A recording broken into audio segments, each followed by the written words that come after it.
പഞ്ചായത്തിലേക്കുള്ള തെരഞ്ഞെടുപ്പിനുള്ള സ്ഥാനാർത്ഥി നിർണയത്തിൽ നിന്ന് ഈഴവർക്ക് നേരിട്ടത് വലിയ അവഗണനയാണെന്ന് കോതമംഗലം SNDP യൂണിയൻ നേതൃത്വം. കാലാകാലങ്ങളായി യൂണിയൻ ഉന്നയിച്ച ആവശ്യമായിരുന്നു തെരഞ്ഞെടുപ്പിൽ ഈഴവരെ പരിഗണിക്കണമെന്നുള്ളത്.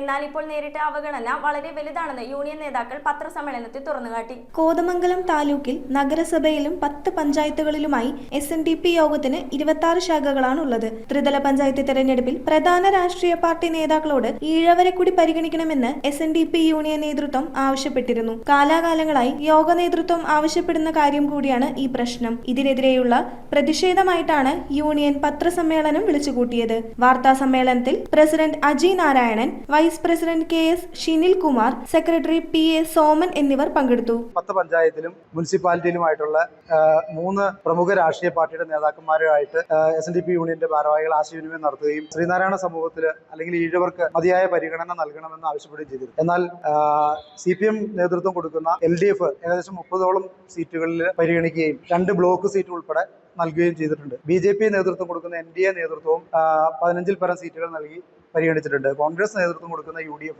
5-ൽ താഴെ സീറ്റുകൾ മാത്രം നൽകിയാണ് ഈ ഏകദേശം 209ഓളം സീറ്റുകളുള്ള ഈ പ്രദേശത്തെ ഈ 10 പഞ്ചായത്തുകളിലും ഈ മുനിസിപ്പാലിറ്റിയിലുമായിട്ടുള്ള പരിഗണന ഈഴവ സമൂഹത്തിന് നൽകി. അതുമായി ബന്ധപ്പെട്ട് 26 ശാഖയുടെയും ഭാരവാഹികളുടെ യോഗത്തിൽ ചർച്ച ചെയ്ത് എടുത്തൊരു തീരുമാനം നമ്മളുടെ പ്രതിഷേധം മാധ്യമങ്ങൾ വഴി പൊതുജനങ്ങളിലേക്ക് എത്തിക്കണം എന്നുള്ളൊരു തീരുമാനം എടുക്കുകയും അത് പ്രകാരം ഞങ്ങളുടെ പ്രതിഷേധം രേഖപ്പെടുത്താൻ മാത്രമായിട്ടാണ് ഇത്തരത്തിലുള്ളൊരു യോഗം വിളിച്ചു ചേർത്തിട്ടുള്ളത്. News bureau, Kothamangalam. Kopparambil ayurvedic hospital and research centre. ഉഴിച്ചിൽ, lumbar spondylitis, cervical spondylitis, disc bulging കൊണ്ടുണ്ടാവുന്ന ബുദ്ധിമുട്ടുകൾ എന്നിവ ചികിത്സിക്കാൻ വിദഗ്ധരായ ഡോക്ടർമാർ. Kopparambil ayurvedic hospital and research centre.